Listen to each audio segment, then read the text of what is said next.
Hello and welcome to episode 3 of the podcast at the card table, in which we discuss creation, practice, performance, and history with the greatest minds of magic. If you're tuned in on YouTube, you will be watching an almost unedited video podcast of myself and the guest talking, but if you are tuned in on Apple or Spotify, you will be listening to a fine-tuned version that should be a lot audibly smoother. Either way, you're getting the same content and I hope you guys enjoy it. Today's guest has been a creative consultant for platforms like Sky Sports, Netflix, Discovery Channel and the BBC, whilst also travelling the world performing close-up all the way from Los Angeles to the Maldives, Singapore and even his hometown in sunny Cardiff, as well as performing at the Magician's Table in London among many huge talents, all while somehow finding the time to become one of very few magicians who can call himself a BAFTA award winner for his part in Help My Supply Teacher Is Magic.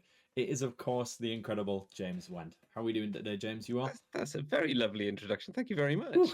It makes me sound Big you good, up. which it raises the bar a little bit now. I have to be entertaining and just a touch. We've got to maintain that throughout. Good luck. I'm very well, thank you very much.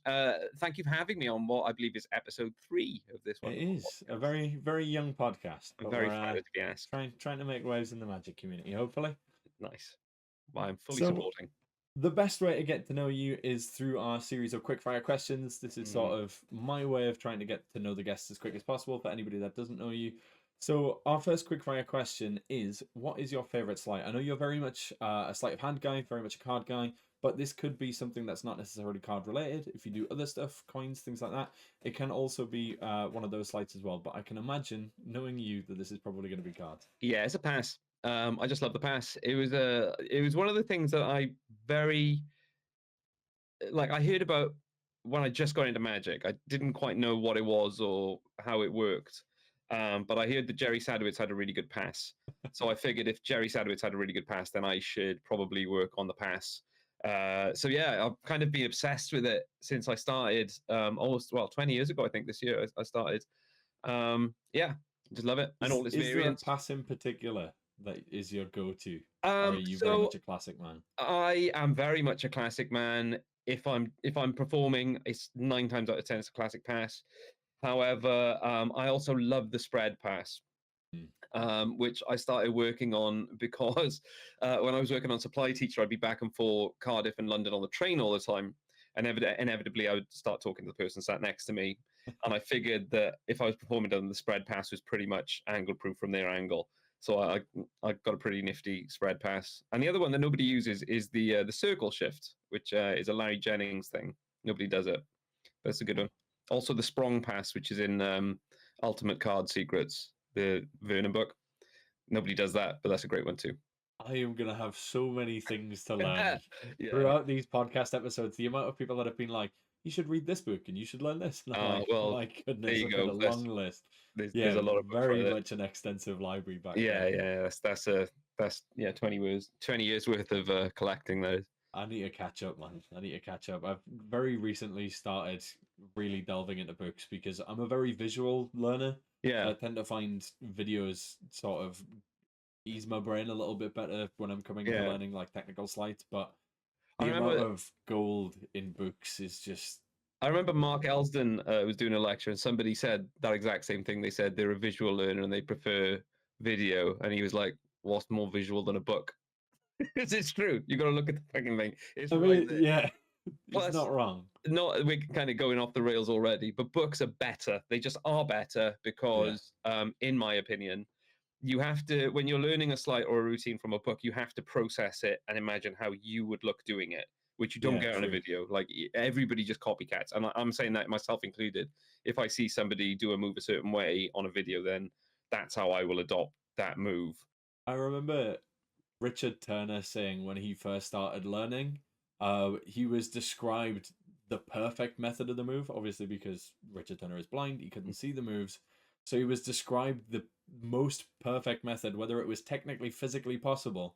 And obviously Richard learned it in that perfect manner because he knew no otherwise, which is incredible. Yeah. Plus, we won't go there, but I was going to say, people on videos aren't necessarily the best what they're performing the moves they're teaching, but we'll kind of skirt around that. Might come up in the industry gripe section later on. Perfect. Obviously, sort of segueing perfectly from the slight, what would you say is your favorite plot in Magic? That's an easy one. Open prediction. I love that plot. Oof. 51 Faces North, aka. Um, I what I love about it is I still haven't found the perfect method, and I'm not sure if anybody has. I found 2 or 3 that I really like. In fact, I've probably found 5 or 6 that I really like, and I perform 2 or 3 different versions depending on what I have at my disposal and stuff. But I think it's a beautiful, pure plot of you name a card, they deal anywhere, they stop anywhere, and it's the card. It's the perfect trick. It's so good. It's It's on a great. similar wave to an any card at any number. It's just so pure and like you say exactly what you're doing and it Yep, happens. There's it no happens, and no that's the thing. I bluffing. prefer it to any card at any number personally because I don't know. There's just something about. I think any card at any number has kind of been done to death a little bit. Mm. Um, but I still think there's scope for people to sort of play with open prediction. I mean, there's the Thomas Baxter book that's full, this like the open prediction project, which is full of them, and then I've got Ibidem over there, which has got like about 8 million Marlowe methods, and also all the Stuart James stuff. And then I think there's more in like Hierophant, or I think it's either Hierophant or Kabbalah has a load in as well. I've read them all, obviously, because I'm a nerd. Um, but there's 2 or 3 that are just like, that's perfect. And there's one in particular that is my go-to with the shuffle deck, which is Oof. pretty good. When you're this is slightly going off tangent. When you're pulling different things like that, for example, for this plot, Mm. do you try where possible to find something that's already made, or do you pull tidbits from everywhere and sort of monster mash your own methodology? That's a good question, and both. I'm very much sort of the mindset that if I'm interested in something, the chances are somebody else has been interested in it, and not only that, they're probably brighter than I am and have given more time to it than I have. So if they've taken the time to put a solution out there, it's probably going to be better than anything I've come up with. However, upon reading said solutions, there's often a sticking point that I come across where I think, I don't like that. There's a thing there that doesn't quite suit where I want to go with it, or I think it makes it impure. So at that point, it then becomes very much a synthesis. So because I would research so many different methods, I would then pull bits from here, there, and everywhere. Like there might be a way, like say for example, if you needed a card at a specific place in a deck to start the trick, and the one in the method you're reading, it might be like quite a convoluted like running cards overhand shuffle kind of thing, which wouldn't suit me. But because I've read other things, I might think, oh well, in this version there's a similar way of getting at that same point, but you don't have to do the shuffle. So I'll draw on that to try and come up with. Yeah. And I don't think there is anything. There's no such thing as the perfect solution, but there's certainly like the most perfect Pretty solution close. for you. You know. In terms of a perfect solution, this again is going off tangent, but it's a question that I love to ask. When you're performing, are you going for the most efficient method, or knowing you as a sleight of hand guy, are you going for the most sort of satisfying method? Are you going for something that gets the job done flawlessly, or are you going for something that is technically enjoyable to perform? Almost always the first one, which is probably a disappointing answer. Because you probably want to go, yeah, man, I work like, I put 17 hours a day into my DPS. But yeah, no, I am just looking forward. I'm looking for the effect, the method that is as close to the dream effect as possible with the least possible compromise. I think that sentence is the most important. It's the least possible compromise. Now that compromise might be a stack deck, or it might be a difficult sleight, or in the worst case scenario, it's a sleight at the wrong time, because it's not necessarily the sleight itself, it's when you do the sleight itself. Yeah. Like say for example, and I'm going to sound like I'm shitting on the Mexican turnover now, but say for example you're doing the big reveal at the end and the reveal is a Mexican turnover. In my Eyes are opinion, burning it. that's a terrible time to do that move. Yeah.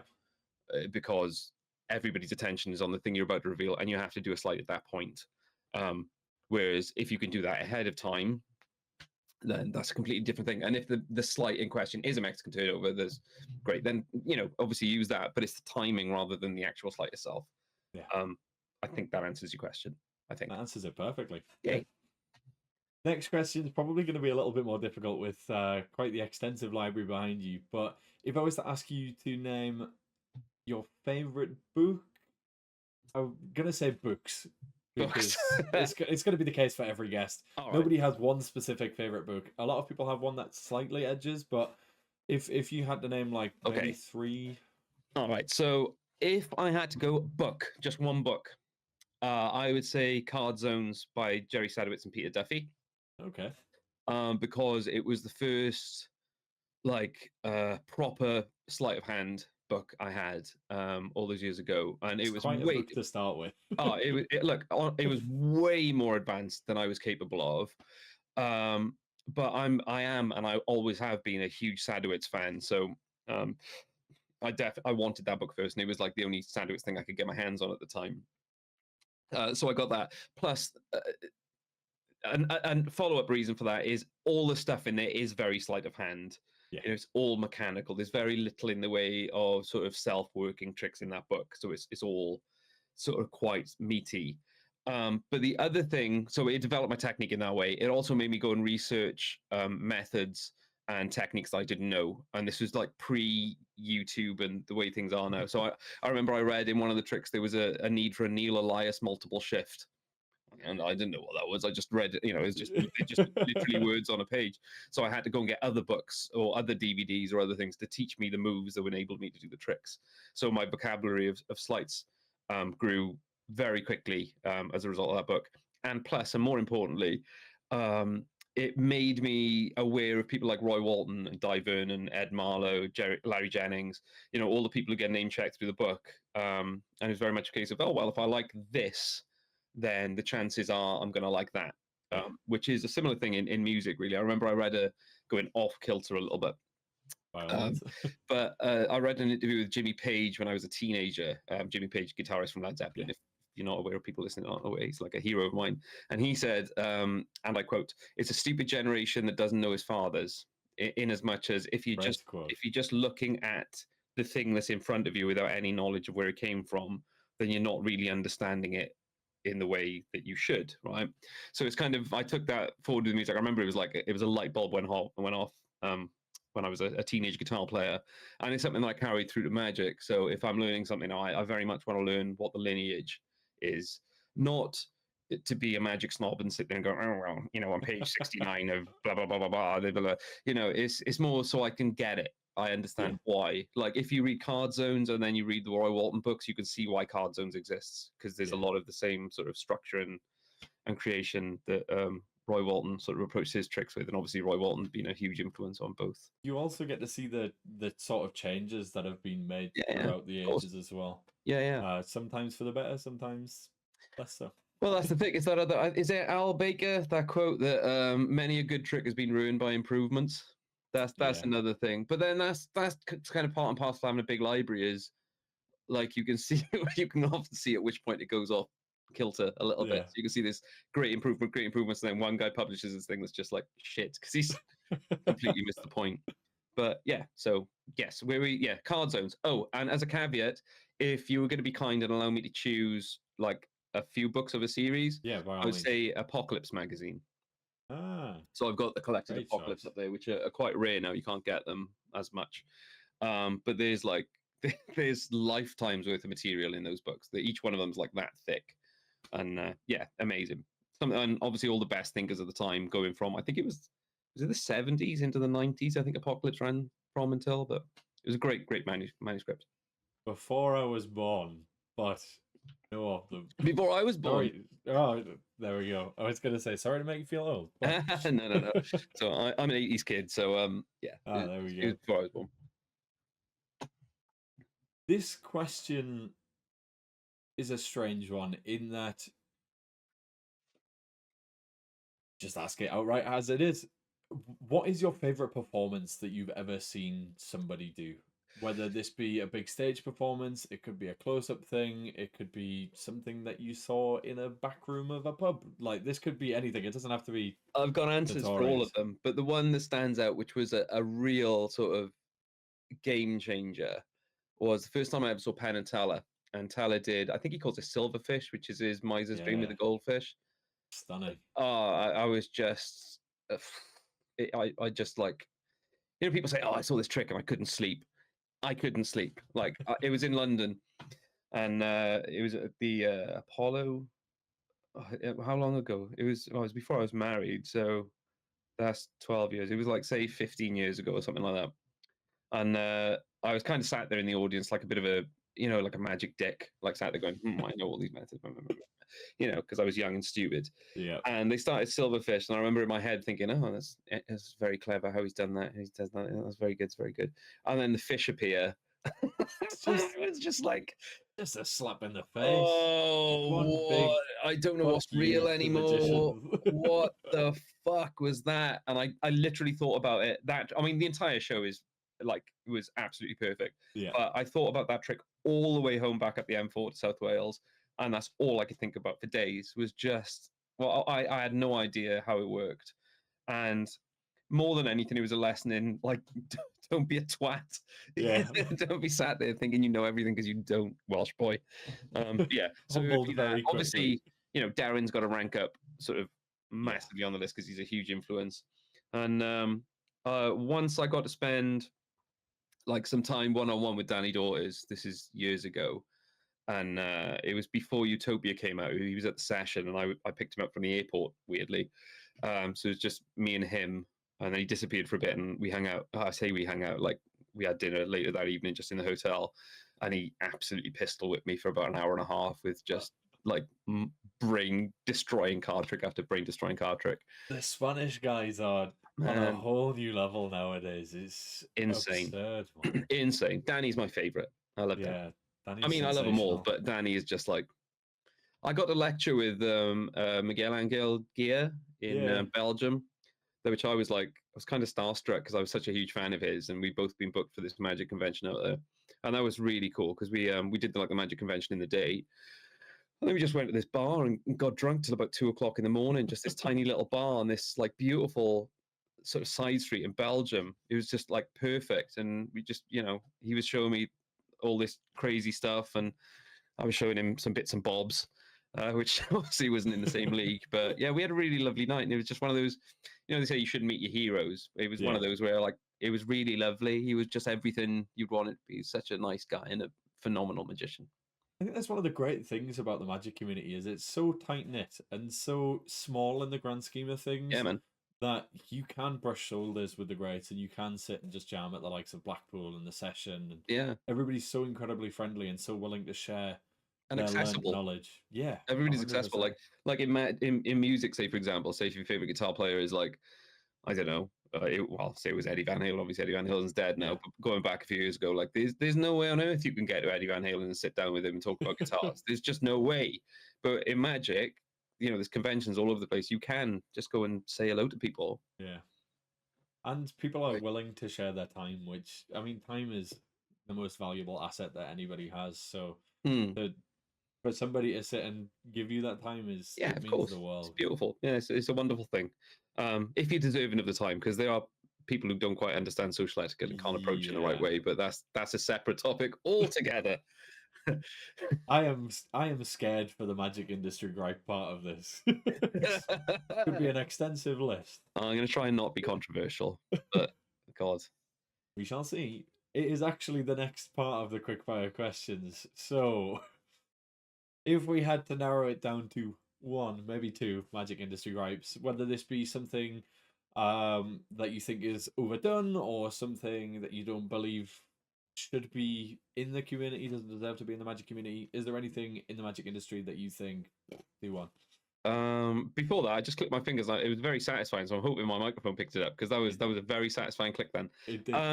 So gripes within the magic industry, oversaturation of the marketplace, because there's people just want a toy now, and that's fine. I totally understand that. There is a large percentage of the magic community who are hobbyists. They just want something to show their mates in the pub on a weekend, or something to show their kids or their family or whatever. I get that, and that's totally fine. But yeah, it's kind of, it feels a lot more like consumerism than certainly when I first started. And bear in mind, I only started 20 years ago, so say 2005-ish. So there was still an influx of DVDs and like tricks you could buy. There's always been that. But if you look at the rate of which material is released now and the shelf life of the material, like it's very popular tricks are only popular for a couple of weeks, a month or so, and then all of a sudden something else comes out. And the frustrating thing is, it's all the same plots. Like, how many Card and Any numbers have you seen in the last year? Like, I've put one out, so I can hold my hands up and go, like, But yeah. And what was my other thing? I guess that really, and lack of respect. Again, it's back to that Jimmy Page thing. It's like lack of respect of where things came from, as if crediting isn't important, and I think it is. But then I'm 100%. I'm an old man and a nerd, so what do I know?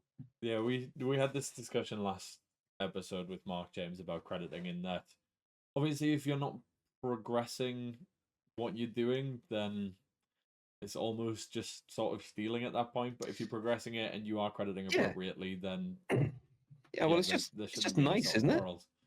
It's common courtesy. Nice. Yeah, like just do your bit research, be nice.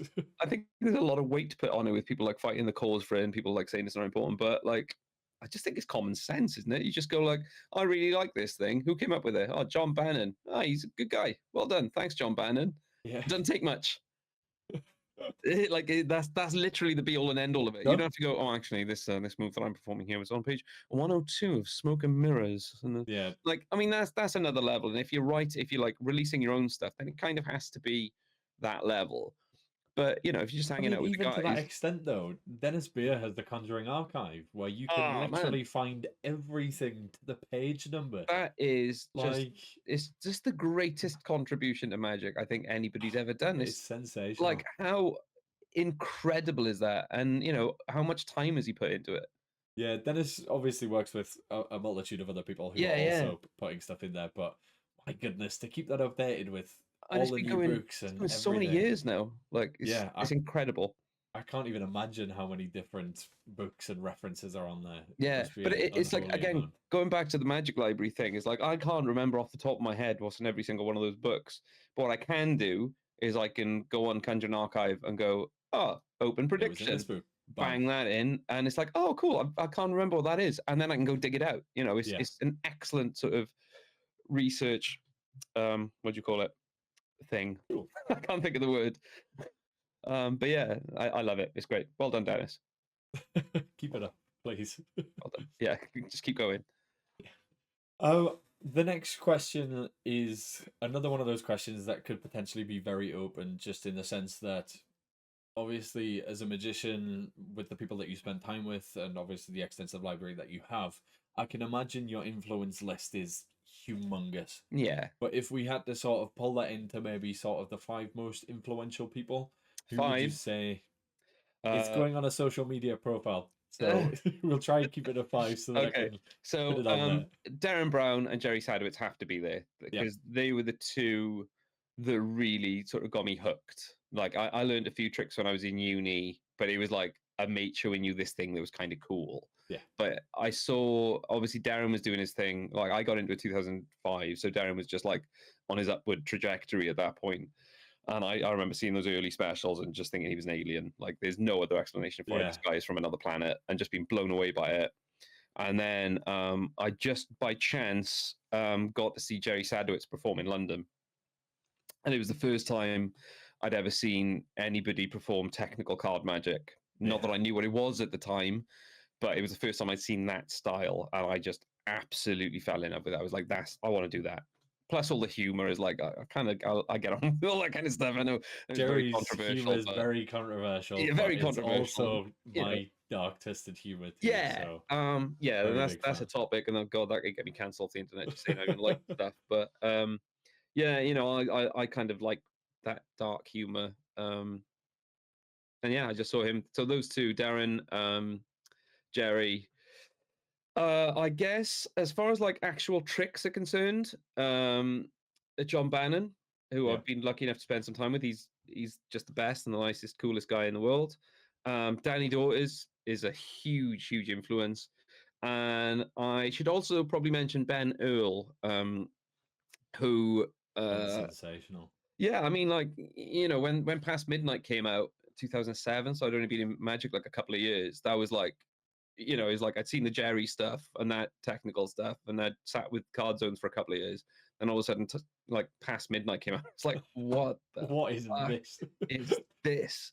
And I did he did these workshops back in, I guess it must have been like 2009, 2010. He called them Card Works. I think he did two. He did one in Edinburgh, one in Bath. No, is it Bath? It's either Bath or Whitchurch or something like that. Anyway, I went to that one, and that was like a really transformative moment. That day, I learned so much and took so much away from it. Yeah. Because aside from the material he taught and sort of the ideas on sort of psychology and all that caper, it was getting to see it up close. Like, he's right there, sat in front of you, demonstrating this stuff, and it's fucking unreal. So yeah, I'd say Derren, Jerry, Danny Daughters, John Bannon, Ben Earl. But now that I've said that, like, I feel guilty for not mentioning Roy Walton, because I absolutely adore Roy Walton. And if I mention Roy Walton, then I kind of got to mention Larry Jennings, because I really like Larry Jennings as well. And if I mention those two, then I have to mention Di Vernon, because he's the top of the. So yeah, but personally to me, it's those five. That's But I could go on. A very extensive list, but all sensational for their own reasons. I think Ben has been mentioned in every episode so far. Has he? I'm not surprised. I mean, the guy's like a ninja, isn't he? I think the sort of main thing that keeps coming up about Ben is because of how technically gifted he is. It's a surprise to see how little of it he actually uses in performance, and he uses a lot of very easy sleights per se, but mixed with incredible storytelling that just creates the most sensational effect. Yeah, I haven't really seen much of the. I did subscribe to the family for a little bit, but I haven't done for a few years, so I'm kind of out of touch of what's actually going on there at the moment. I don't actually. It's just kind of weird admitting that on a Magic podcast. I don't actually read or sort of practice Magic that much these days. It's mainly these bits of wood with strings on them that keep me occupied. But every now and again, like, I dip in, or something will come out, and I'm interested in. Like, the Alan Ackerman books came out last year; they're phenomenal. Jack Carpenter's new book, so I'll dig in and have a little sort of play. But I'm not really up to speed with what the current thing is. Yeah, New Age has been a bit weird. It's very different to the sort of past 10 years, but I don't know. Some of it's for the better, and some of it I'm like, Well, I guess that's the same with anything, I guess. Ben stuff, or just in general. Yeah, I mean that's always been fantastic. That's kind of why I lost track. Like, just before COVID, I felt like I almost like hit a saturation point with it all, because I was so busy and I was doing so much. I'd come off the back of the Derren stuff, and I was doing a lot of consulting. I was doing a lot of performing. I was doing a lot of travel, which sounds, it's like it's what I always wanted to do. It's everything I always wanted. And it just got a bit much. It just got a bit kind of, it stopped being sort of a fun hobby that I did, and it started turning into, fuck, this is like a career that I need to take seriously and deliver. So when COVID happened, which, can you believe that's 5 years ago, it kind of hit the reset button for me a little bit. And so I got back into guitar. I've been a guitar player for like 30 years, 33 something years. And I kind of rediscovered that and went sort of head first into that. So it's only really the last year, 18 months, I've been dabbling again with stuff. I mean, I did the Castle last year. I did Nashville last year. And obviously I'm on the Magician's Table at the moment. So I was going to say, this is slightly more than dabbling. Being at the Castle and on the Magician's Table is... but...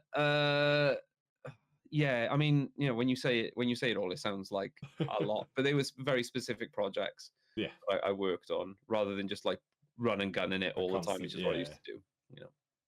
Yeah, it's one of those things. I certainly found it with coaching. Obviously, parkour, as I mentioned earlier, is what I do for a living.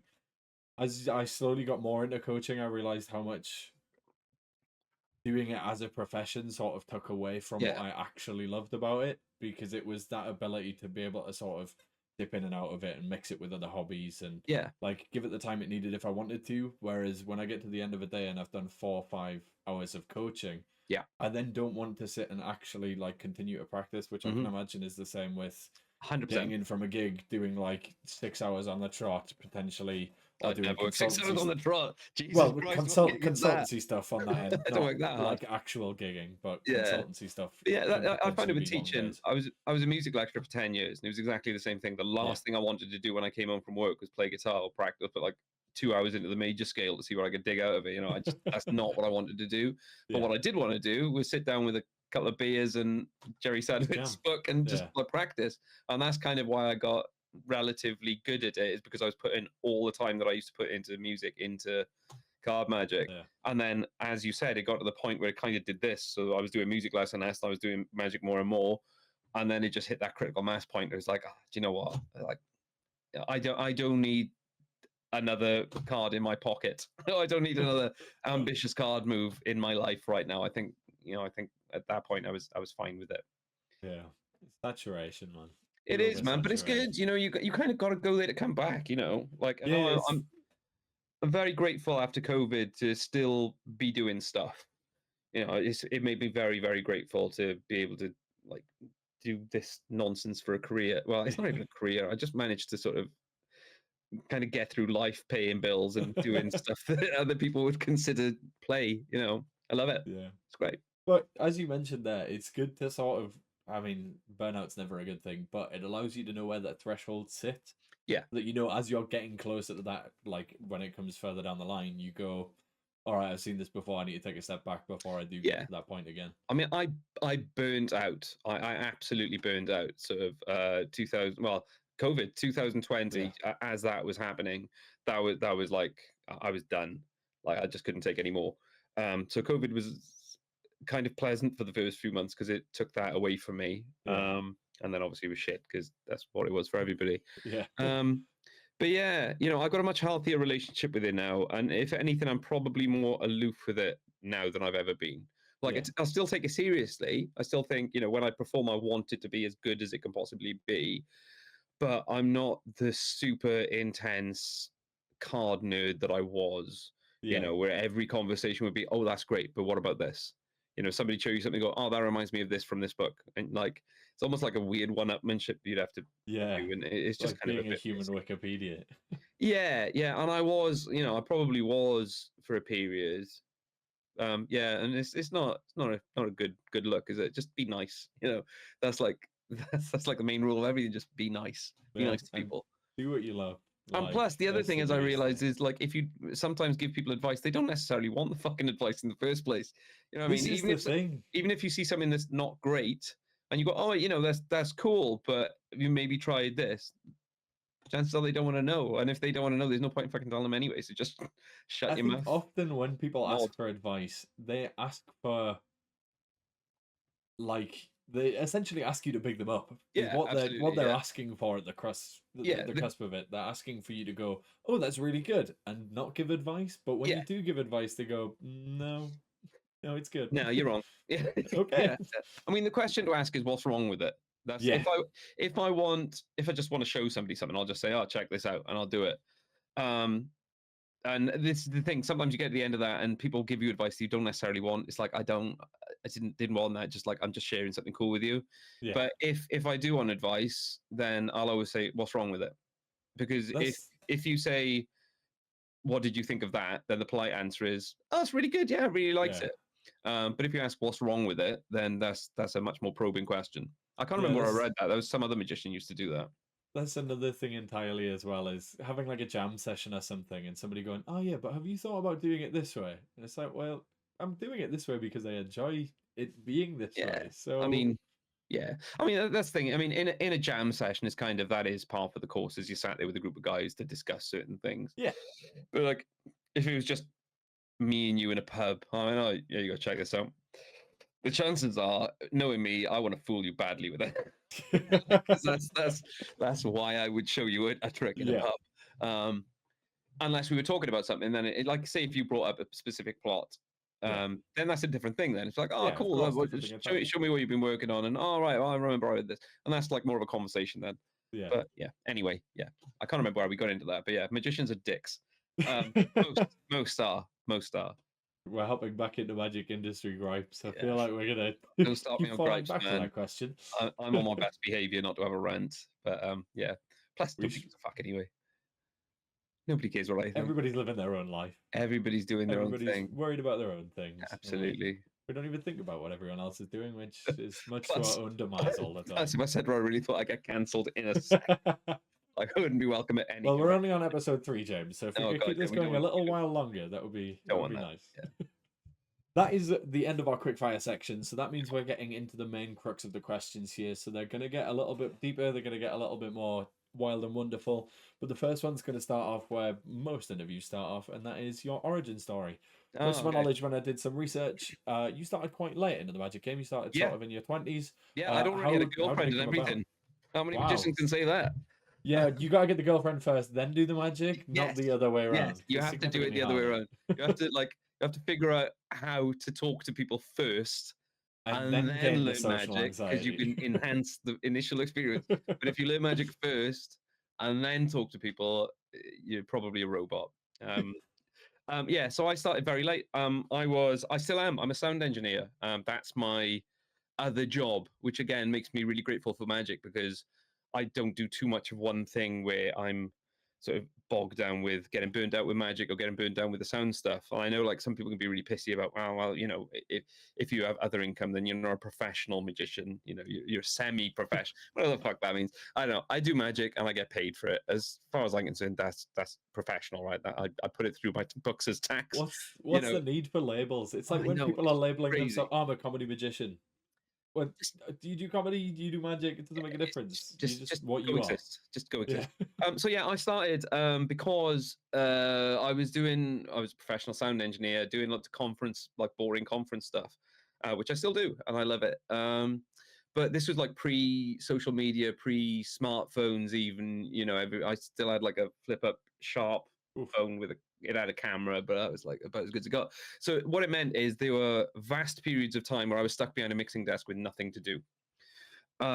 So after that experience I told you about with Sadowitz, when I got to see him in London, when I was in London working on a tech job up there, I started learning card tricks behind the sound desk. So like the conference would be going on, I'd have my one lector mic fader up, and that's me done for the day. And I'd be sat there, you know, and the trick, and this is still the trick, is finding a magic book of the right proportions that you can read it discreetly. Because like if you take a big book with you, then there's no way you can get away with that. But something like Cards on the Table by Sadowitz or one of the Roy Walton books, they're small enough that you can like just have them in your lap. So yeah, I started doing that, got relatively good because I was practicing a lot, and then the clients of the people who were hiring me to do the tech started seeing me doing tricks, and like we had quite a nice social interaction with them. And then they started hiring me to do the drinks receptions. So I'd have double payday. I'd go and do like tech in the day, and then in the evening I'd go and do some magic. And then that kind of went from there. Really, it was never meant to be any more than I never wanted to be a professional magician. That was never ever a thing. It was just I thought it was cool. I thought it was really interesting and cool. I discovered this whole world that I wasn't aware of before, and this whole community, you know, because I've met some of my best friends through magic. You know, some of my best friends just happened to be magicians. Yeah, so it was that really. Just yeah. At what point did it flip where you were like, you know what, maybe I could do this professionally. Maybe this is something that I'd like to do sort of more so. It kind of, I don't know. I don't know if there was a moment really. I used to do like the odd gig, but that would just be like, yeah, I was so fast forward a few years, I'd gone past the tech stuff. I'd left tech and I started lecturing music and music technology in a local college. So by that point, like when I started like gigging, it was like just extra money on a weekend. Like I might do a wedding or something, it'd be like an extra couple of £100 in my pocket on top of my wage. But I was never thinking where I was like, oh, this is a viable career option. Yeah. But at the back of my head, I was like, oh, well, this is kind of an easy way to make money. You know, I just have to turn up somewhere for 2 hours. I don't have to carry a big amplifier or a load of guitars, which I used to. I can turn up with a deck of cards, some coins, and some rubber bands, and do 2 hours and get paid relatively well for it. So I was kind of happy doing that. I thought I was going to be a lecturer forever, and just do the odd gig on the side and just be a nerd. And then when I got supply teacher, that as in the TV show, that was a real moment where it was like, oh, I need to really take this seriously now. because there's things at stake. That story as a whole is mad. The whole sort of interview process and how you got into that, and Man, who you were sat across the table from. If you wouldn't mind sharing a little more for yeah, anybody that doesn't know. I've told this story on other places, so forgive me. You can fast forward this bit if you've already heard it, but I'll try and keep it short. It'll be timestamped. So yeah, good. So yeah, I mean, I kind of went to the first audition not expecting anything. I just thought it'd be fun. Thought it'd be a fun day out in London. I'd met Anthony Owen, who I loved dearly. He's no longer with us, which I think about every day. But I'd met him a few times, so I knew he was going to be there. And there was an email you got sent where you had to learn Professor's Nightmare with the script. So they gave you the script and you had to do Professor's Nightmare, which I didn't. I fucking rope magician. What the fuck is that? So I had to go. A mate of mine told me, showed me how to do the basics 2 days before. Oh, I just constantly did the rope magic, whatever. I was a card guy. I don't want to touch ropes. But we had to do that. So I learned that. And then it was, I think it was one other trick that you felt best displayed your personality or whatever. And I did a ace cutting sequence that I'd learned in the Ben Earl workshop that I was telling you about, which is still unpublished, which is nice. It's very lovely.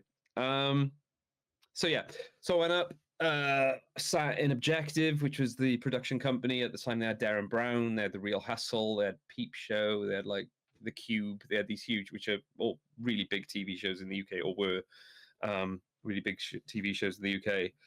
And I was sat in reception. There's all these BAFTAs and TV awards around me, and I'm like, oh fucking hell, man! I'm a boy from Tredegar. What am I? I have no right to be in this room. I should be in Weatherspoons up in the circle, whatever. But here I am. And then a guy came out who is now a very close friend, Anthony Waldron, who is just the loveliest guy. And I was like, oh, we're ready for you now.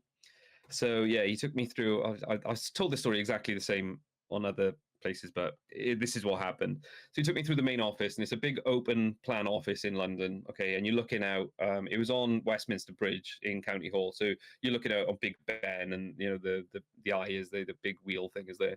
I'm like, fuck me, man! I'm in London. This is real. I'm going through this open plan office, and he leads me to this room. He puts his hand on the door, and that's right. He says, as we're walking, he says, I'll just tell you a little bit about who's in the room. Anthony Owen is in there. And I'm like, all right, yeah, I guess he'd be in there. That's nerve-wracking, but I'd already sort of already kind of settled with that. And he said, and David Britland's in there. So I was like, fuck, I'm going to do a card trick for David Britland. And then he put his hand on the door. I'll never forget. He put his hand on the door to push everyone in. Oh, and by the way, Andy Nyman is in there as well. Anyway, off we go. And I walked in, there's those three faces just looking at me behind the desk, smiling. And I, emptied my bowels and then managed to get through it. And at that point, and this is even weirder. I had no idea the Nyman was going to be there. None. Who, if you haven't met, he is just the loveliest, most talented, amazing person in the world. And I didn't know he was going to be there, but I did have his book, Bulletproof, in my bag. Because my mate Tom would come up with me just for moral support and a bit of a day out in London. We were planning to go see Ghost Stories that evening, which was in the West End at the time, or it was somewhere in London.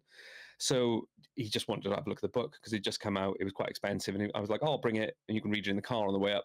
Anyway, it just happened to be in my bag. So I was like, at the end of the whole thing, I was like, this is going to sound like a bit of a setup, but could you sign this book that I just happened to have? And anyway, he invited us that night. Then we saw Ghost Stories. And he invited us backstage, and we hung out for a little bit, and it was just the best day ever. And I remember driving back in the car and thinking, if that's it, yeah, I'm done. Enough. I am happy. That is everything I could have ever wanted and more. Don't really care about the audition, but I just what a day! What a day.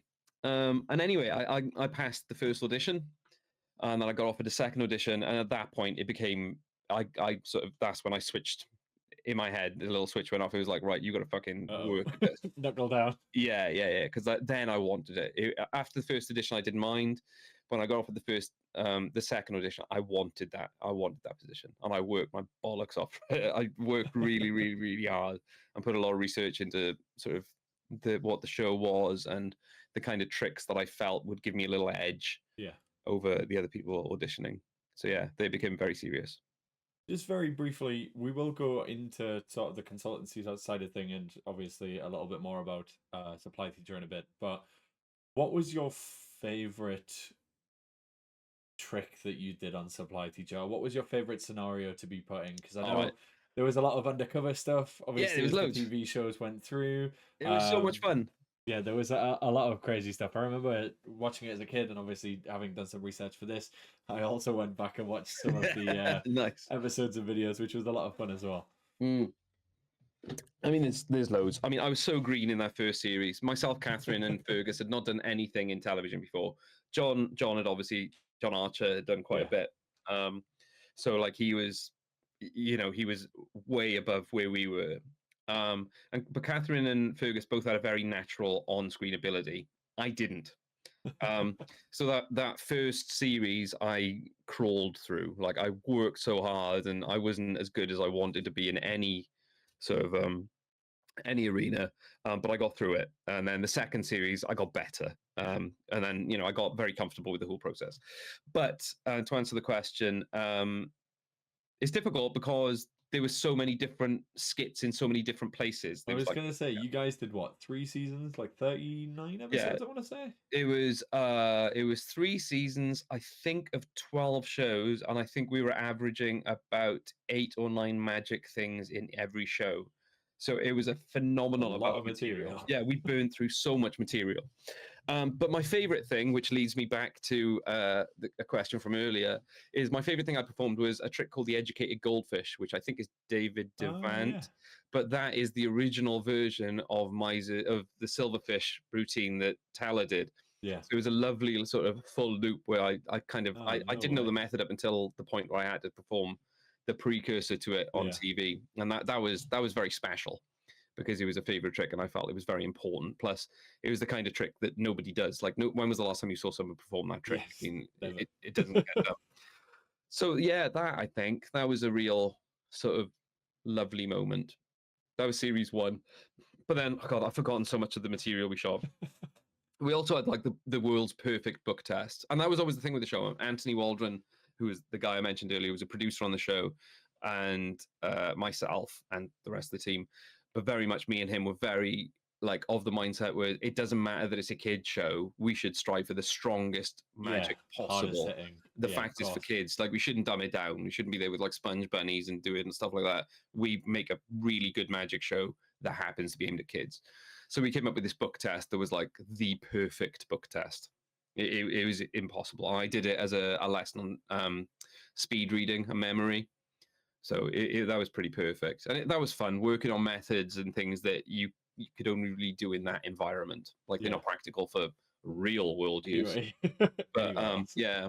And also, like, sort of understanding the ethics of what is fair use. Like, you would never, like, some other TV shows at the time were really sort of opportunistic cuts and all that editing shit. And whatever you saw on TV with Supply Teacher, I can honestly say that that's what the audience saw.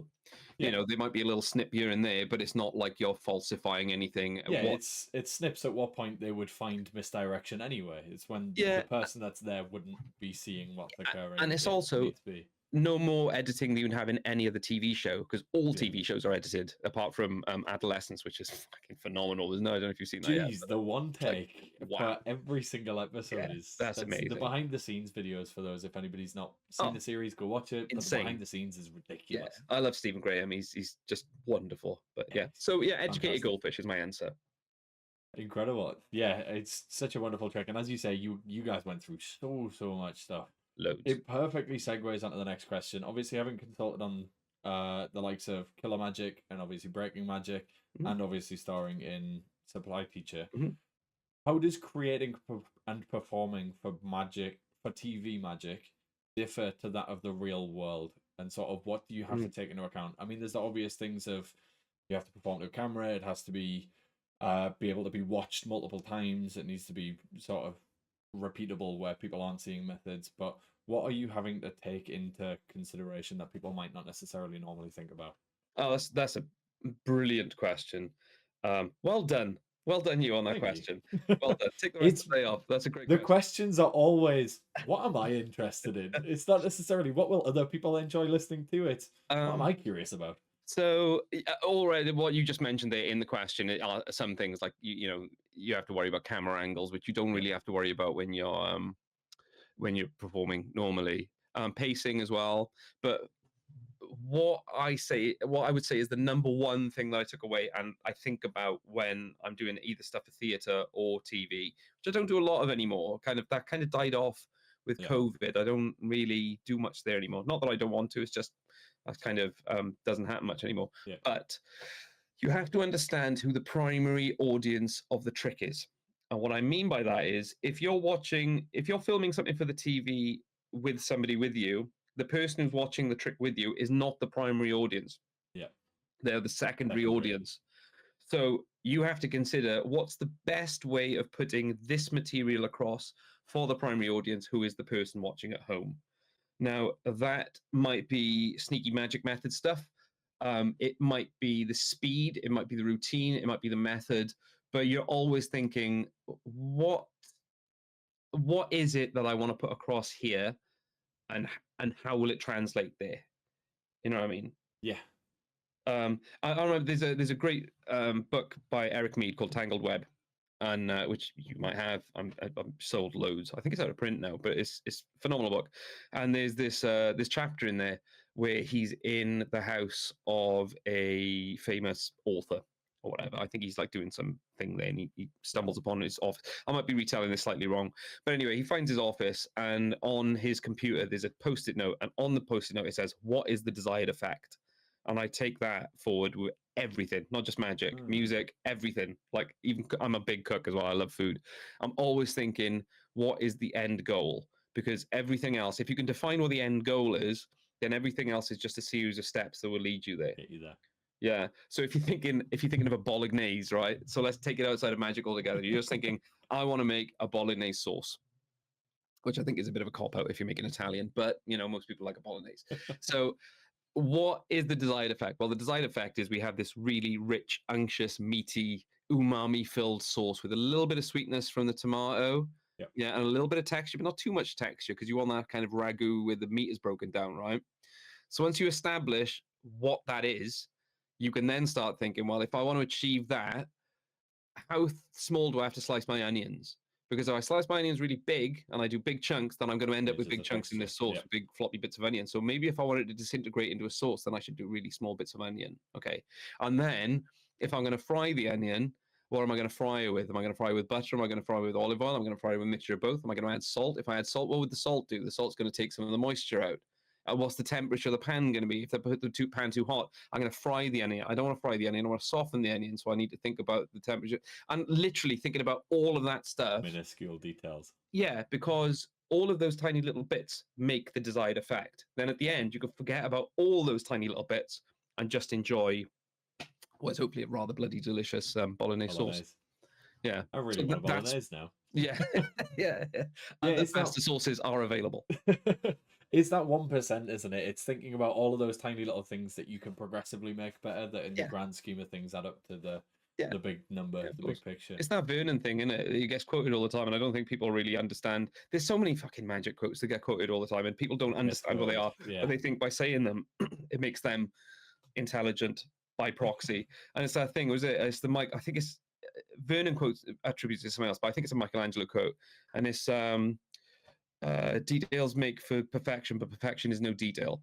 Yeah. And the way I read into that is that if you want to create perfection, you have to be analytical to the sort of component level, right? Because all those little bits will add up to perfection, right? But the second bit, which I think people don't really think about, is details don't make for perfection. I can't even remember the fucking quote now. I'm just talking about it. I've forgotten it. Details make for perfection, but perfection is no detail, right? And that is, if you're just focusing on those tiny little bits, but you don't know what the end result is going to be, then you're fucked. Like, if you spend 6 hours a day working on your classic pass, but you don't know why you're working on your classic pass, what's the point? Yeah. But if you're trying to work on the ultimate ambitious card, and this one bit in the middle you want it to function around a Oh, pass. yeah. Because you think that would be the best way to get a card back to the top of the deck because you've used maybe some other techniques and you want to cancel those out. That's the point at which the detail becomes a perfection, because then you start thinking, right, well, I want this to be the most deceptive pass to elevate what is an already great routine, rather than just going, look at my pass and sat in the corner of like Blackpool, just going, oh, fucking look at my pass, you know. Yeah, there you go. That teetered on controversial then. It was bordering. We were slowly sticking back to Magic industry gripes. The tip just went in, for lack of a better term. That's what we just did. What a tease. What a tease. Just put the tip in of Magic controversy right there. One of the things that you'd mentioned earlier was when you go to a gig, this is not one of my questions in front of us, but it's just something I'm curious about. You said, for the most part, you take a deck of cards, some coins, some rubber bands, which is something that you mentioned in a blog post on your website, which is one way to look for a potentially not very good magician, is to look at wedding photos and see how much they have in their pockets. Yeah. Because if somebody's kitted to the hilts, chances are they're performing 7,000 different things at a significantly lower level than if they've mastered 4 or 5. I carry nothing to a gig that will ruin the line of my suit. That's a hard and fast rule. If I put something in my pocket and it ruins the way my suit falls, I won't use it. It's done. Because people are paying for you to be there. And if people are paying for you to be there as a product, then you have to look presentable as a product. Yeah. If you turn up and you've got fucking sponge bunnies shoved in one leg, you've got a length of rope hanging out your back pocket, you just look like a mess. Yeah. So yeah, I won't use anything. Like, you won't even see me carrying. The most you will see me carrying is I use a destination box if I'm doing a banquet gig. Yeah. So, but I'll carry that outside of my suit. But you won't see me really throwing the boat out for. Yeah, just a little wooden box. That's it. But yeah, I'm quite. There's a guy called Phil J, who's a local magician, but he's like, he's the guru, and I call him the guru when it comes to like close-up magic. He's the man, and that's my thinking. He's very much been an influence in that respect. He's done everything for years and years and years and years and years. And yeah, that's very much his thinking that's fallen upon me, is like, you want to look the part. You're not a performing monkey. You're there to facilitate a purpose for the evening. So yeah, as part of mine, I always wear a nice suit. I always make sure my hands are clean. I always make sure I smell good. I've got an aftershave that I only use for magic gigs. Magicians smelling good? Well, this is the thing, right? I say that as if it's like not a thing that people think about, but like my concerns. Blackpool Magic Convention. Yeah, well, yeah, go to a magic convention. Jesus Christ, they should be sponsored by Lynx. Africa. Put them in the welcome packs, please. Yeah. But yeah, I was just make sure I look good, and I'm very careful of my language. I never say guys. Yeah. It's just a weird thing. There are certain terms that I don't use when I perform because I think they sound cheap. Yep. Yeah. It's all about appearance. That's all about the product. How you come across, yeah. What you got to remember is you are there as a product. You might as well be a tin of fucking beans. Like, it doesn't matter. You are a product that people are paying for, and you are providing a service. So therefore, the product and the service should be as good as possible. Yeah. Not just, I bought this on, Vanishing Ink last week, spent 10 minutes with it, I'm just going to go and do it now. Yeah, it's just figuring back into gripes. Well, yeah, but it's just it's an important thing to discuss, because I agree. Like, I do a coins across routine, right? There are like, everybody does a coins across routine. Yeah. Everybody does it. Well, I've spent time and effort, with the scripting and the choreography of this one particular routine. I've done it for well over 10 years now. The same routine every gig. Minor little improvements here and there. Yep. But I genuinely think that when an audience sees something like that, they see the process. They don't see how it works, but they see that is something that's special. It's not something that I'm doing passively. I've put time and effort into making sure. Yeah, and I charge off decent money for gigs now. So I'm not one of the top dogs. I wish I was one of those London boys because I live in Cardiff. But I charge decent money, so I want to provide someone with a decent experience. I've been doing the same card in pocket for like 10 years, but I know every single second of that card in pocket, and I know the arcs, and I know how to make it the best it can possibly be. Which segues perfectly onto the next question, which is obviously a lot of... We're doing this a lot. This is great. I know. It's almost as though I've tried to seamlessly weave all of these questions together in a manner that makes sense. Obviously, a lot of close-up magicians focus on sort of how fooling a trick is, more so than the actual presentation and how it makes a person feel. Yeah. How do you think you go about magic in a way that makes a meaningful and creative performance that they're gonna remember? Well, I don't know if I do. I don't know if I do create we'll end the question there then. But yeah, I like this kind of. I kind of went down that rabbit hole, quite a few years ago, where it was like, everybody goes through the stage where they turn into Eugene Berger, and they want to like craft these deep and meaningful philosophical presentations. I did that, but yeah, I don't necessarily mean to that extent, but I believe you said in another interview that you always think about don't use my own words against me. This is cheap tactics. Yep, this is how interviewers do it. This is what we're doing. You mentioned that you often think about what the person leaves thinking. Yeah. That's sort of your main goal when you're creating and sort of scripting and making magic. So yeah, but how? Well, again, it leads me back to that thing earlier. What's the desired effect? What do I want them to think when I leave? Hopefully, when I leave, they think that they've spent time with someone who's a really nice guy, who's relatively funny, but not like a comedian, and he had fucking sick he was fucking sick of what he did. Like, those tricks were just completely impossible. That's what I want when I gig. But there's nothing wrong, and this kind of took me a few years to kind of realize, there's nothing wrong with just going, check this out, this is really fucking cool. Yeah. Like if we were sat together in a pub now, right? Yep. And I pulled a deck of cards out of my pocket. I went, have you ever read Nietzsche? Because one of the tenets of nihilistic philosophy is the sort of theory that if you die doing something you love, then that is the ultimate achievement in life. Pick a card, right? You're probably going to go, what the fuck? Like, instantly you're going to go, right, we're into a script, right? We're into a script. He's thought about this. He's been waiting for the right moment. Secondly, fuck off. It's a card trick. It's a fucking card trick. I mean, there's as clever as I feel, there's an instant barrier, right? Yeah.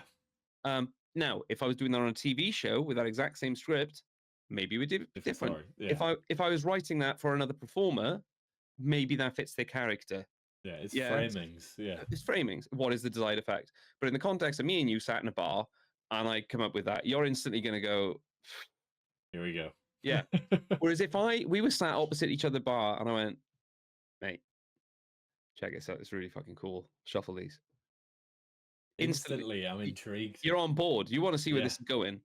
Yeah, and that's the difference, understanding what you want out of that sort of situation. When I work, and this is the thing, when I first started out and I was like sort of doing corporate-y type bits, and the magician's table is kind of different, because the magician's table, which kind of segues in nicely, there is a theme and a story to that evening, so I can draw upon other things that are happening throughout the evening and characters that you encounter, and I can use that as script, and it feels natural because the audience are in that environment.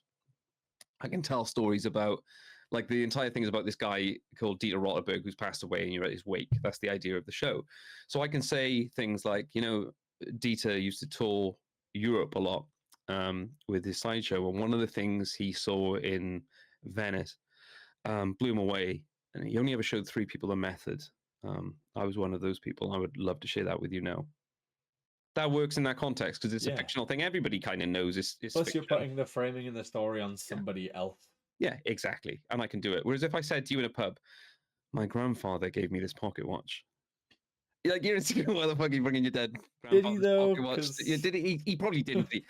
Look, let me look at it. It says Murphy's Magic on the back. What the fuck is it? Like, yeah, let me have a look at the inner workings of that pocket watch. Exactly. You know what I mean? I can't even remember why we got onto this, but it's understanding what you want to get out of it. Yeah. And just be a fucking human, man. Just be a normal functioning human being. Just if you're with somebody in a bar and you're just hanging out, just hang out. Yeah. If you've got something cool to share, just share it. Share it. It comes back to passion. This is something that me and Mark James talked about, in that he's a very passionate kisser, Mark James. Yeah. Very passionate. Look, I'll say this on record. There's no just putting the tip in when you're with Mark James. Oh, goodness. This is taken quite the turn. Yeah. Wow, that's completely derailed my train of thought. Um, yeah, people can feel when you come across with passion and you come across with that sort of honest and true nature. Like, you're not just performing it for the sake of performing it. You're not just doing it for the 1800th time doing the same thing. You're doing it because you genuinely love the effect, you genuinely love the methods, and you want to share with them something absolutely incredible. Yeah. And that comes across. If you come up to a table and do something that you've done a million times that you absolutely hate, but it gets good reactions, chances are, after a certain amount of time, people are going to go, yeah, it's cool, because It's you're also not giving it the gravitas that you initially did. Yeah, and you also touched on something. That's another gripe. We'll go back to gripes. You give me the platform for this, so it's your fault. Shit. The thought of the sort of mindset the magicians have when they say, "Oh, it gets a great reaction." What does the trick What does? is, Great. yeah. So what are you? Are you a passive addition to this trick?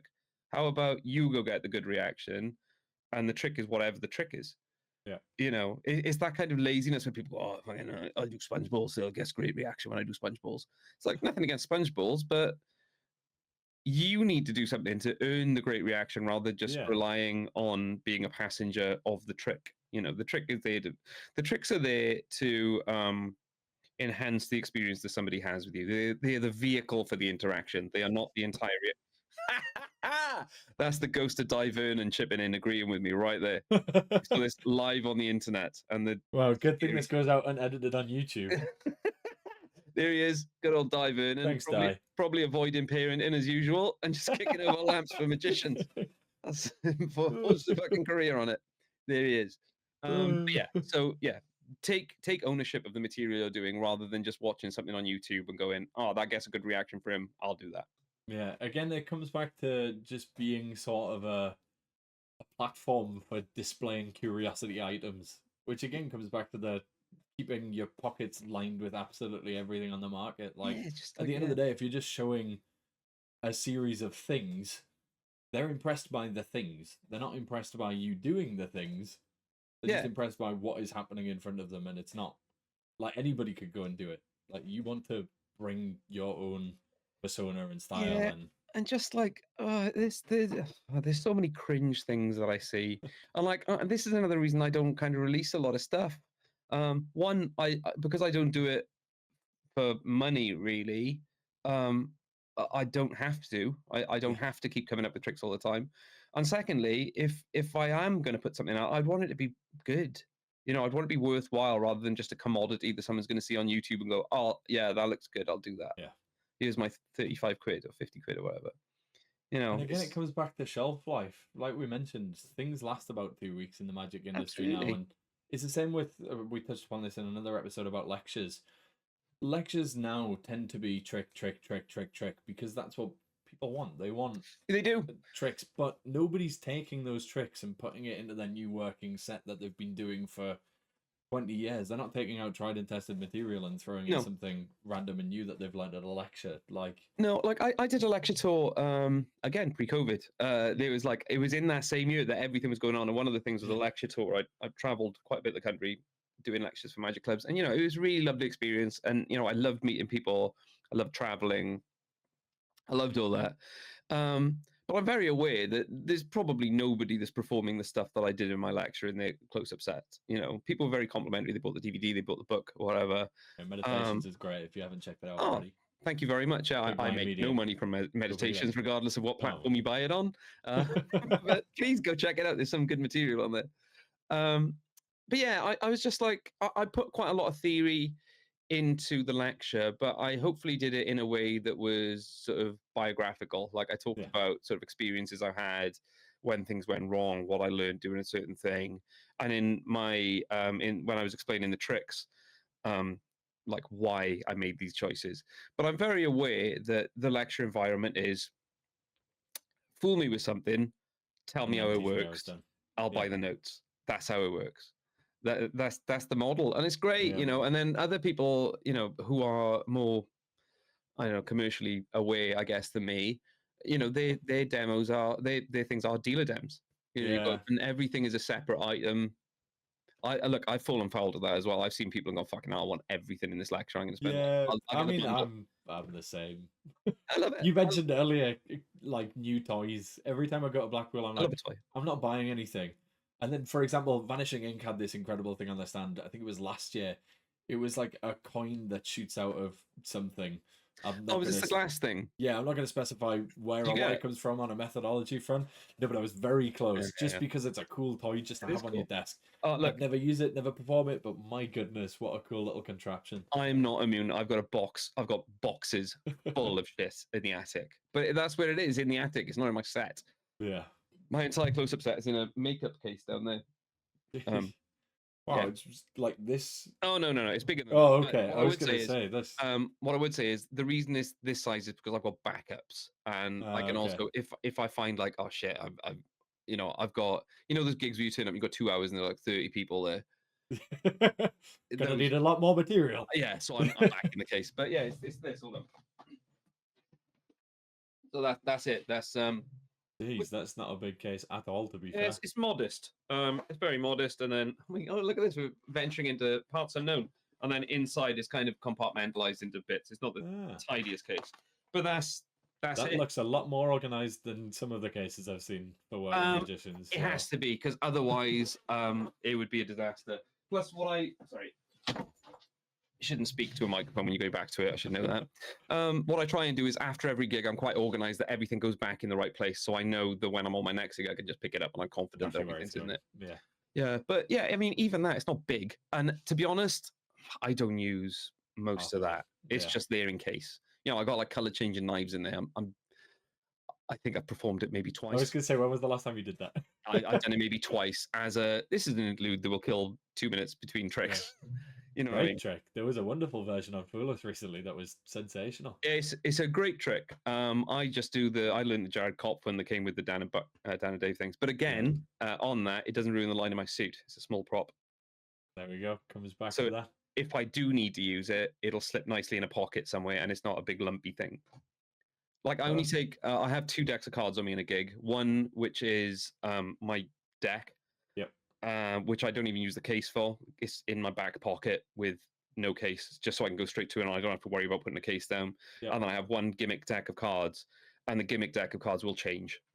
So it depending on how I'm feeling. And I've got one of those, I feel like a bit of a twat for wearing it, but I've got one of those, God, who's the guy who does it? It's a Secret Tannery. It's like a little belt clip. Yeah. Again, because it doesn't ruin the line of my suit, so I can wear it underneath my jacket, and I've got an extra deck of cards on my hip. I remember seeing a while ago. Did you see those like pistol holster deck holders? Yeah, who's fucking rocking one of those? Who is rocking one of those? I mean, you go into you open your suit at a gig and you've got a pistol holster with a deck of cards in. That is a talking point right there. Or just imagine, and I'm a very happily married man, right? So this would never happen to me.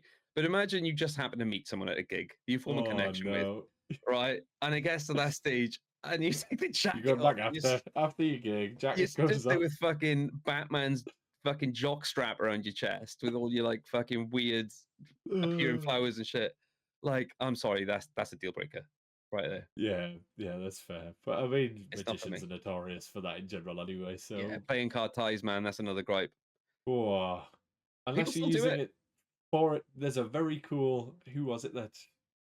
Winston Fuenme has a very cool card tie appearance that comes from a deck box and it turns into a tie. Very cool. If it's for a trick, fair enough. If you're just wearing it for the sake of wearing it because it's magic. I'll add to that. Not even for the trick. It could be the best trick in the world. Just don't. Hell no. Just don't. just don't. Just no. Because as soon as you've got everybody just gonna go, fucking ties got playing cards on it, isn't it? there's no backing out of this at this stage. We're now at the point where there is a grown adult man stood in front of you with a playing card tie on. I'm sorry, by the way. I'm not sorry. I'm gonna get some hate mail. Gonna bin mine up. I'm gonna have to put something at the front end of this. Warned you. Being like, by the way, this is probably the most controversial episode so far. Yeah, and I warned you at the start. I said I was going to be good. And what you've done is you've asked really good questions and lured me into a false sense of security. So I feel it's just us talking, and there's 5 other people watching this, and they're all. And 3 of those are family members. So yeah, exactly. Yeah. Oh god! Right, let's swiftly move on from that. To get us somewhat back on track, I'm going to take us slightly out of magic for just a second, but then pull us back in at the end of the question. Obviously, I don't believe the guests will be able to see it because of the way that this is framed on the podcast, but you have an incredible wall of guitars beside you, and obviously amps and things like that. Some there. Can you? Is your camera rotatable? No, it's my iPad. I can happily get anything off the wall you want to see, but it's not my iPad. Sorry, it's my iMac. One of your favorite guitar, if you have a favorite. Yeah, no, that's like picking a favorite child. My goodness, sorry. No, I don't know, man. There's a beautiful selection there, just for reference for the audience. If you're listening on the audio version, you're not going to see it anyway. So they all mean different things to me. There are ones that are unusual. There are ones that, like, this one is the first one that I bought. There was like a significant amount of money that I bought out for myself. I had that one when I was like 13. That was like my first real. It's a Fender Stratocaster, a 1992 USA Strat Plus, if you must know. That was like the first like big boy guitar I had. And then there's my Ibanez that I had when I was 15 that I craved. I'm looking at these and being like, wow, they're stunning. The guests can't see this because it's currently square. I got a fretless one. I got an 8-string guitar over there. I've got some acoustics. Oh, that's cool. Yeah, I've got like all kinds of crazy shit. And then what you can't see is all these pedals that are all over the floor. Guitar. I noticed, yeah, just behind when you shift like slightly in your chair, you can see everything. Oh, that's nothing. No, what I'm on is these down here that you can't see. There's even more. Yeah, it's. My goodness, it's a disgusting mess. My minimalist approach to Magic is completely opposite when it comes to guitars. It's like more is more. We're not a cable tidy kind of guy. Somewhat, but not too much. Spaghetti Junction. Yeah, it's a little bit like that. It's more like it's just more a lot of stuff. Obviously, music plays a massive part in your life, as does Magic. Yes. How has music as a whole influenced the way you think about magic and creativity in general? Again, bloody good question. Disciplined lineage. Okay. Yeah. You can't get good at guitar by faking it. You just have to put the work in. And the other thing is, it makes you realize there's no end game. You will never ever get to a level where you're like, well, that's me done now. I've mastered it. Yeah. There's nobody better than me, and I will never improve. You are constantly going, I suck. Like that's just like, that is the fucking goalpost. You're constantly going, yeah, I fucking suck. So learning instruments and learning languages are the most humbling experiences ever. But it meant when I started Magic, I didn't realize they were self-working tricks. I thought that professional Magic was like all sleight of hand, and you had to get good at this technical sleight of hand. So it gave me the discipline. I never. Oh God, this is gonna make me sound like a right twat now. But I never ever thought something was too difficult for me, because that's the wrong mindset. Yeah, it's like always achievable. If you go into it thinking I can't do this, then you're never going to be able to do it. Yeah. From the first instance, if you go, yeah, it's got a palm in it, I can't do palming. Do you have hands? Yeah, because you probably can. You know, Marty Gilbert. I've spent some time. My goodness, what a guy! I mean, he should be an inspiration to everybody. Yeah. I mean, you know, the physical sort of shortcomings that he's got, you know, with the limbs. And he's pulling off the sickest sleight of hand you've ever seen. He's doing stuff I could never dream of doing. He is amazing. So I always think of that, you know, whenever anybody says like, well, I can't do this, I can't do that. It's like, well, he can, because he really, and it's not, and this is the other thing, is people are too quick to pull the talent trigger and go, yeah, but he's talented, he's this, he's that. He worked really hard. Oh, yeah. You know, obviously he's got an ability, but he worked so hard and had to relearn, you know, there's no books. Yeah. You know, he's an absolute inspiration and a lovely, lovely, lovely guy as well. But yeah, so that's kind of a thing that music taught me is it's going to be difficult, but if you want to do it, then, you know, it's like if you want to play an Eddie Van Halen solo and you go, yeah, I can't do that, I can't play fast. Well, it's like, well, you're never going to learn it then. Yeah. There's no gimmicked flap card for guitar. You know, there's no Svengali deck for guitar. It is what it is. And I kind of carried that into Magic. So even though I love self-working tricks, I love them. But I don't shy away from the heavy lifting, because if I want to achieve something, again, what is the desired effect? If it means that I have to learn a difficult sleight, then I'll put the hours in and I'll learn the sleight. Very strange, slightly off-topic question, just because I'm curious. I know you are somewhat of a gamer outside of how'd you know that? Of this. I've done my research. That's only a recent thing. How did you find Ghost of Tsushima? Is that good? Oh God, man! There we go. See, I know things about you don't know. Wow. Fucking hell, you've done your research. I have. Yes. Considering we set this up like 2 days ago. Yeah, that's insane. Wow. Um, Yeah, I loved Ghost of Tsushima. I thought it I was. started playing it recently and it's a sensational game. Have you Uh, finished it? I have not, no. Oh man, you're in for a treat. It's finding the time. It's one of those games that's so like you can do everything in it, and I'd Yeah, like yeah. to do everything, so I'm taking my time to get through it and not rushing it. I did. Not that I rushed it, but I tend because time is of the essence for me. I've got two kids. Yeah. I'm married. I like to have a life. I can't I don't have devote. any of those. I don't have a life, don't have kids, not Sure, married, you so do. I have plenty of time. Like if I have a couple of hours to set down in a game, I basically am working through that game Yeah, to finish it. So I didn't get sidetracked with like all the side missions and side stuff. quests. Yeah, I did yeah. want to, but that that game is awesome. Also, it's just come out, Split Fiction, which is Yeah, that's sensational. it's game of the year instantly. That's going Yeah, to be phenomenal. It I've, Takes Two, obviously being the original one. Split amazing. Fiction is Split Fiction just knocks it out of the phenomenal. ballpark though, and I've And just then on started the, like I was gonna say on the same front as Ghost of Tsushima, obviously Assassin's Creed Shadows just came out as well, which is also a yes. phenomenal game. No, I'm still not played an Assassin's Creed game. I started Black Flag, but that was just after I got a Switch and bought Black Flag and gave up on it very quickly. That was my fault. And Worst one in my opinion. sorry, So it was the worst one in my opinion. do you think? So Because all the reviews say it's the best one, nah, I hated the boating mechanics and right? everything. I Okay, mean, this is gonna turn into a whole different it is indeed. podcast. I'm happy to talk about this as well. Yeah. I started Red Dead Redemption 2 the other day, though. Great game, sensational Yeah, game. it is, but it's quite slow paced to what I'm used to. Like I've come Yeah, off the back of Split Fiction, Last of and Us. yeah, which is super fast paced all the time, Yeah, different gameplay. So like I'm just readjusting to sort of long rides on a horse all of a yeah. sudden, and not having things. Where is fast travel? Yeah, yeah. You're going like, Give me a fast travel give me a mechanic. fast travel. Yeah, but yeah, no, I love games. So what was The what was the question was question? going to be, obviously you mentioned gimmicked guitars, and obviously I've mentioned gaming now. How do you fare on Guitar Hero? Does it translate Oh across from playing a guitar and man, actually like guitar gaming? so I remember like this is 25 years ago probably when Guitar Hero first came out. I think it was I can't remember if it was like PlayStation 1 or PlayStation 2. And I wasn't a gamer. I've only just got into gaming last 18 months, 2 years. Okay. Like I'm still very new to it. There's so many games that people are saying, "Oh, you need to try this." And I'm like, You it's have a like, lot of catching up to yeah, do. I got There's loads some of catching up to do. golden games. But I remember when Guitar Hero came out and I was shit. I was so bad at it, but I could play all the songs. So like if you gave me a guitar, I could do that. But Yeah, having to translate it to this little plastic thing with a buttons. format, Yeah. I was really bad, really bad. I was just curious. I've never really had the chance to ask somebody who actually plays guitar and Yeah, also no, is into gaming. I So was so bad. Yeah. purely a curiosity thing. Obviously you've done. I use the word obviously a lot. I need to put a note on top of my monitor that says "Don't say obviously," because I've noticed in every episode when I'm editing it and sitting for hours going through all of the stuff for the audio version. My goodness, the amount of times I pull that word out because I'm like, otherwise I'm gonna get gypped. Well, yeah, Um, because you do the edit, you can just cut it out.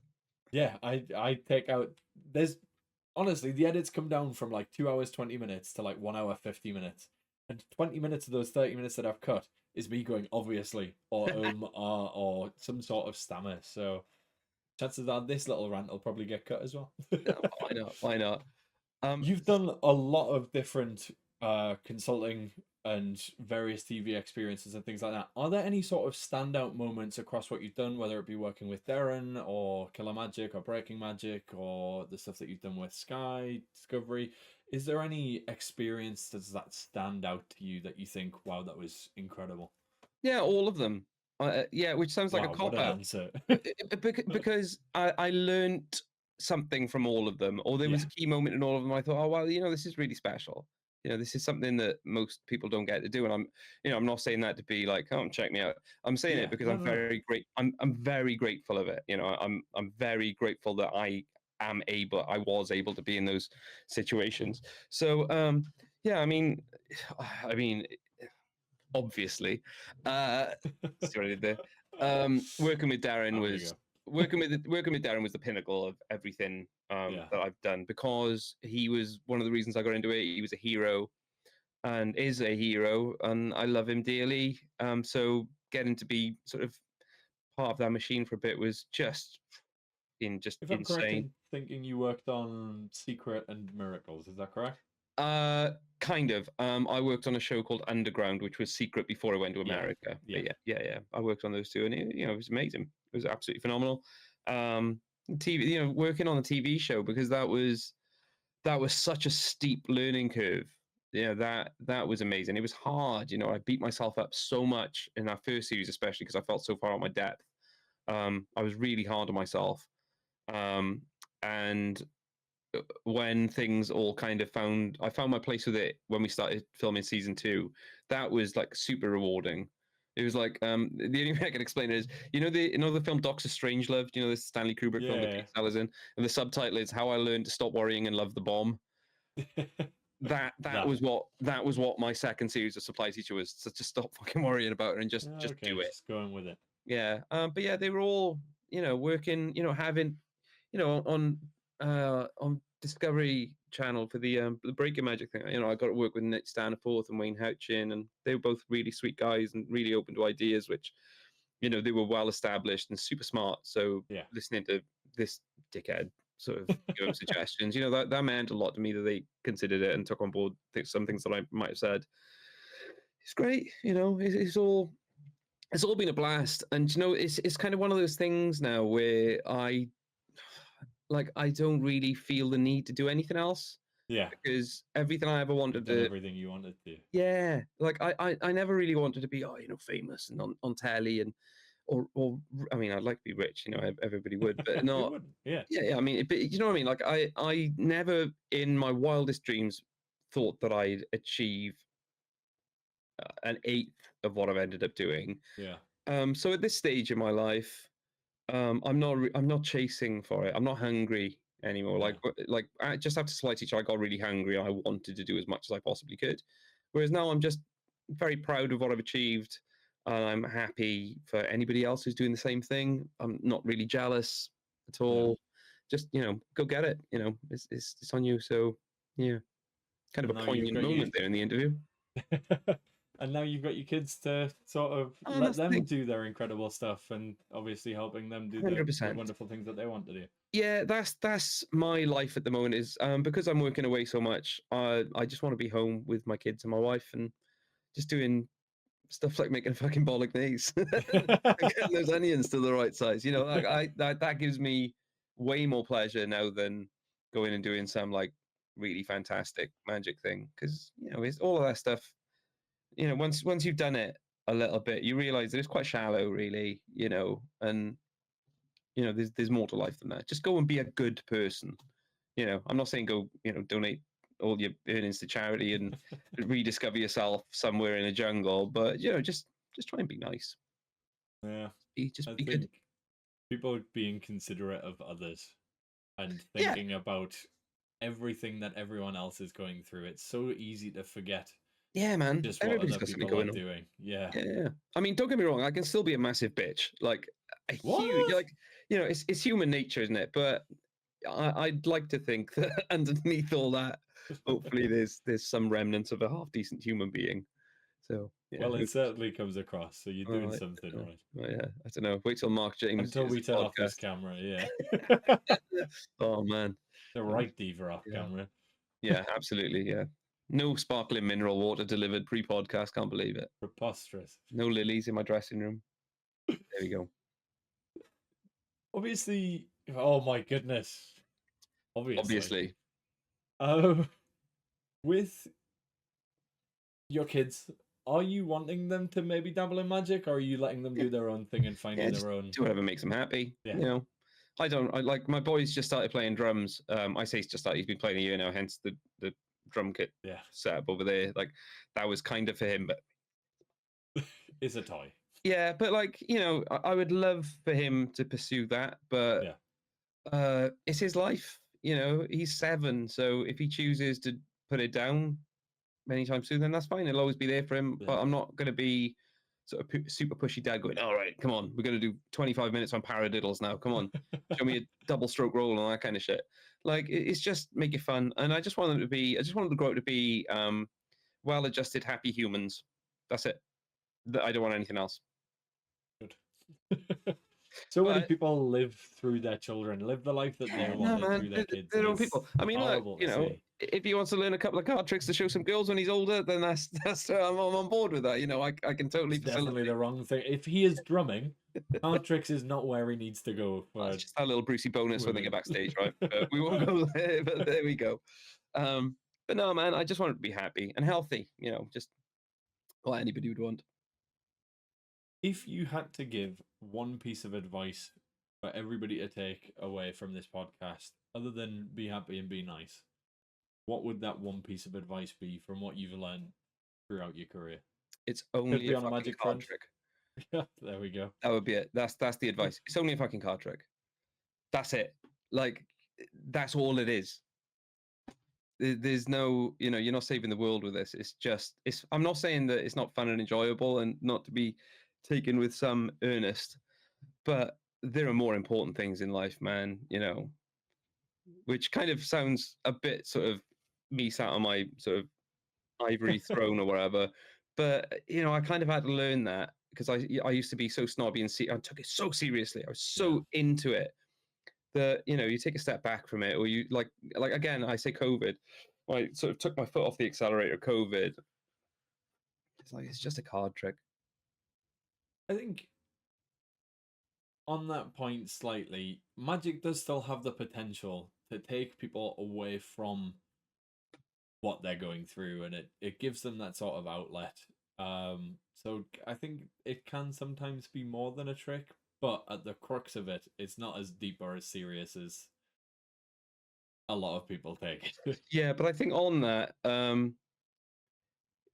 because I'd like to think I've been doing it long enough now that I have had those moments with people where I've shown them or shared something with them, and it's on some way transcended what they thought could be possible and given them a memory. But I would also cap it with that I would hope that the long-lasting memory would be the time spent with talking to me, and the trick is just the vehicle to that time. Obviously, it could be a fucking amazing trick, but it's like you look at Derren. Okay, Derren has done so many things on TV, on stage, or whatever, but people go to see him because they want to see Derren Brown. Yeah. They're not going there to see, he does this trick with this thing, we're going to go to see this trick. They're going there because of who he is and what he does. It just so happens that interaction gets punctuated with these moments of like the most ridiculous thing you've ever seen. yeah. It's punctuated with that, but it's more about just being nice. It probably sounds quite flippant to say it's only a card trick. What I mean is that there are other factors at play. Yeah. It shouldn't be, and we all want those moments where we show someone a trick and their head explodes, or those moments where you see, most magicians have had that thing where they see someone a year or two late, they go, "Oh my god, I remember you! I still got the card in my wallet."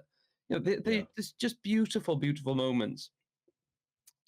Again, it comes back to though why I think lectures and thoughts and talks and conversations should be more so about framing and personality and how you're conveying yourself and what sort of the bigger picture is, coming back to what you mentioned before, because but that's a lot of it is tricks. Yeah, well, it is. Yeah, I mean, but then that's not really commercially viable, is it? You'd go and see a psychologist if you want to like improve yourself. You go to a magic lecture because you want a couple of beers with the boys and be fooled, and then buy something that your wife's going to be pissed off with you. I remember I went to this thing just on that. I went to this thing years ago. I'm not going to name the lecturer or the product I bought, but it was like 200 quid, and this is going back a few years. And I was waiting for this specific lecture because this thing hadn't been released yet, but they just happened to be relaxing near me. Yeah, and I bought it, and it was just the most horrifically elaborate thing that required you to wear something in a certain way. Oh no. Yeah, and I remember I hooked myself up with it and went to work because I was hoping to do it on somebody I worked with. This was on a selection. Yeah. And I remember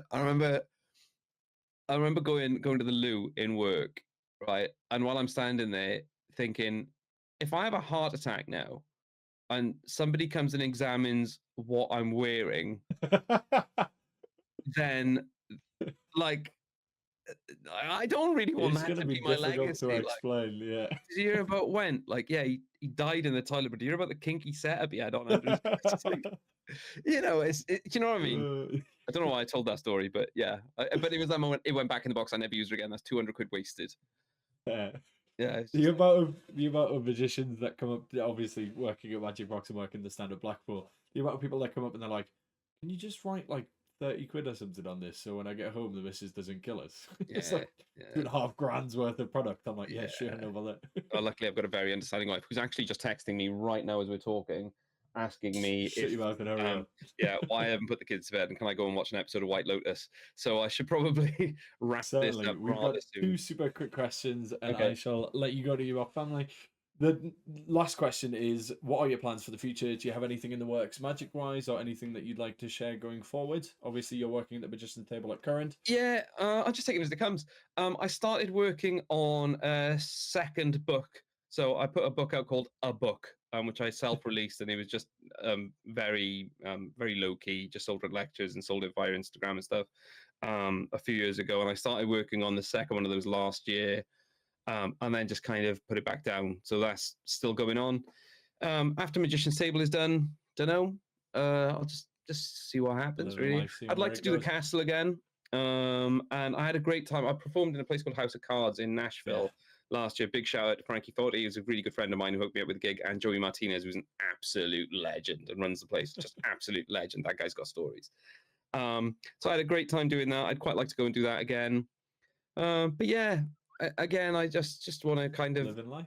just live in life. Just want to be happy and healthy, and do all the normal stuff. Good. Being a dad. Yeah, That's the main challenge. What a cop out that is. Like, I should be going, yeah, I'm going to go and fool, Penatella fool us and just destroy him with something. But no, not really interested. Just want to carry on carrying on. Good answer. Sorry. That's the answer I'd like to hear. Oh, there we go. Last question is, where can the listeners find you? Not specifically your house location. Yeah, that'd be really weird. You're very much not welcome here. In terms of social media or just strangers, you're welcome whenever. Yeah, Instagram is James Went Magic. Hook me up on Facebook, or my website is jameswent.co.uk. But that's more geared towards like people who want to book me rather than any magic-y type stuff. I used to have a magician's only page on there, but I took it down. I wasn't using it. People that are doing weird, extensive amounts of research and going through every single blog post you've ever written. Yes, there's some blog posts in there, but mainly they're for copy and keywords. Smart. There we go. Yeah, yeah, that's it. I'm pretty low key. Instagram's probably the best, but I'm rubbish at posting on there as well. So yeah, always have a word with myself every week. It's like, you haven't posted anything this week. It's supposed to be like marketing. I'm like, I can't be bothered. Nothing exciting has happened. I'm gonna start throwing some magic challenges your way occasionally, and just be like, "Yeah, show me something cool." Yeah, that'd be cool. Yeah, I'd enjoy that. I've got another idea for. I've got an idea for another social media account, which I might start. Which is now that this is recorded, this kind of has to go forwards. Yeah, I'm not going to tell you exactly what it is, but it's magic based. Okay. And I think that would be fun. And I think it would also hold me accountable to make sure that I'm doing something. But I find all that like painful. I don't really enjoy the social media thing. I find it like really like I get a bit self-conscious, and I don't really like putting myself out there too much, because I was just thinking I've gotten to the point now where I've just started using it almost to document and sort of hold my own memories and like things for myself, as opposed to being like, this is something that I want to put out for other people to see. I'm just like, this is a cool thing I've done, I'm gonna post it on here. If people like it, great. If not, at least I've got some sort of way of looking back at it. Yeah. My Facebook, I don't really post on Facebook anymore, really, either. Don't even touch it. Share the odd meme, especially the magic groups. My goodness. Instagram, I don't get involved in any of that, man. I just don't get involved in even music. Like, I don't get involved in any of the chat because it's just harrowing. But yeah, every now and again I throw up like a performance picture on Instagram just because that's what I should do. Like, here's me at a wedding. By the way, I'm still alive. Yeah, still doing the thing. You can hire me. But yeah, I'm not really into it. But this new thing I got coming up is a little bit more creative, and hopefully, well, I've got to do it now. I've just said about it, so it's been spoken about now. I am excited. But there we go. So watch this space. There we go. There we go. If that's not a teaser to keep you going, I don't know what is. Well, James, it's been absolutely incredible. This has been such a wonderful conversation with a lot of tidbits of knowledge and a lot of controversy that I'm probably going to get the splashback of. But, as long as it goes to you and not send me. them all your direction. Yeah. But yeah, man, thank you so much for having me. This has been fun. I enjoy doing things like this. I love talking about magic, even though I'm not really that present in the magic world like maybe some other performers are. But I still love talking about magic. I still love magic. We need to find a time to sit and geek out over slights where we can that would be lovely. methods and cool stuff. Let me know when you're down south. Public forum. Yeah, I'll come down, nip down to Wales at some point. Yeah, man. I've got family down there. So. Have you? Yeah, I've got family in Shropshire. Oh, that's not too far away. We could always arrange a meet from there, but that would be fun. I'd like that. Incredible. Well, it's been wonderful. If you have enjoyed the podcast, go check out everything that James is doing, has done. Check out Meditations, check out the book, check out the next book when it comes out. If you enjoyed the podcast, please do leave a review on Apple or Spotify or wherever you're listening to it, and we shall catch you guys in the next one. Goodbye. Lovely. Thank you very much.